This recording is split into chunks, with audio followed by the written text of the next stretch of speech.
Olá, eu me chamo Johanna e, juntamente com Ana Paula Ramos, nós desenvolvemos o trabalho de conclusão de curso que tem por título Perfil formativo do intérprete de Libras no contexto educacional em tempos de pandemia, um estudo de caso. Esse trabalho é para a conclusão de curso do Bacharelado Letras Libras da Uniaselv. No trabalho que nós desenvolvemos, nós abordamos um pouco sobre formação e a profissionalização do profissional tradutor e intérprete de Libras português, chamado de TILSP, e também nós abordamos sobre a mediação bilíngue entre o profissional tradutor e intérprete e os ouvintes e os demais surdos na educação, no espaço escolar. Então, nós abordamos sobre valorização da profissão. E uma citação muito interessante de Quadros, 2003, ela diz que o intérprete de língua de sinais ele é um profissional que deve ter qualificação específica para atuar como intérprete. Muitas pessoas que dominam a língua de sinais não querem atuar como intérpretes. E também há muitas pessoas que são fluentes na língua de sinais, mas não têm habilidade para serem intérpretes. E agora, com as minhas palavras, sem ser de Quadros, eu digo para vocês que temos visto, nos dias atuais, muitas pessoas atuando como tradutores e intérpretes, onde não se possui habilidade, muito menos fluência. O que a gente chama de pseudo-intérpretes, né? Tem se falado muito sobre isso. O nosso estágio, então, como o nosso trabalho foi em cima do nosso estágio, da nossa vivência de estágio, nós desenvolvemos o estágio na Escola de Educação Básica Engenheiro Sebastião Toledo dos Santos, este é o sinal, na cidade de Criciúma, Santa Catarina, e o nosso estágio ele foi de forma remota, porque foi no período de pandemia. Então, de que maneira esse estágio ele aconteceu? A intérprete educacional, naquela ocasião, ela atendia as suas alunas de forma remota, onde as alunas estavam em casa e a intérprete também estava em casa. Os trabalhos que eram desenvolvidos pela intérprete, eles eram totalmente feitos por vídeos, ou seja, os professores enviavam os conteúdos que deveriam ser passados para os alunos e a intérprete interpretava e muitas vezes ela precisava adaptar de forma resumida para que as alunas pudessem ter um maior entendimento.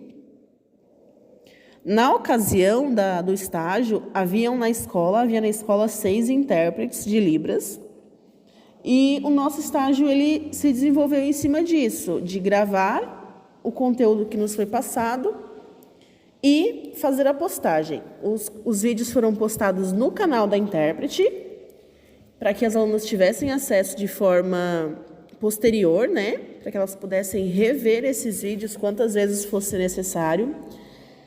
Durante o nosso estágio, nós pudemos perceber que há uma necessidade muito grande de capacitação profissional, essa capacitação ser constante, não dá para a gente concluir um curso de bacharelado, por exemplo, e não parar e não estudar mais, e parar de estudar. Isso é impossível. Nós também podemos concluir que somente o profissional ele não poderá dar conta de todas as demandas que envolvem as atividades vídeo sinalizadas.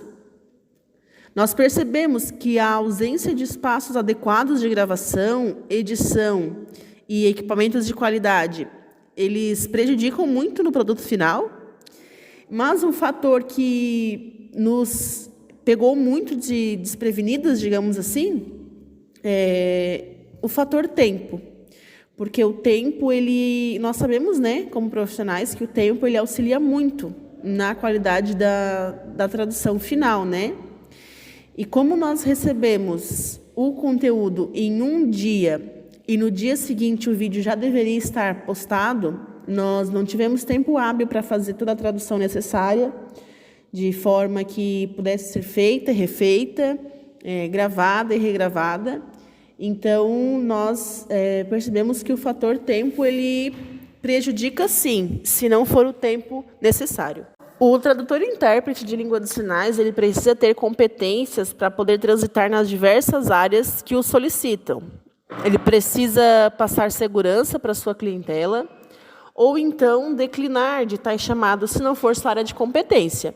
Como, por exemplo, o intérprete educacional, não necessariamente ele vai ter habilidades necessárias para ser um intérprete no contexto jurídico, no contexto da saúde.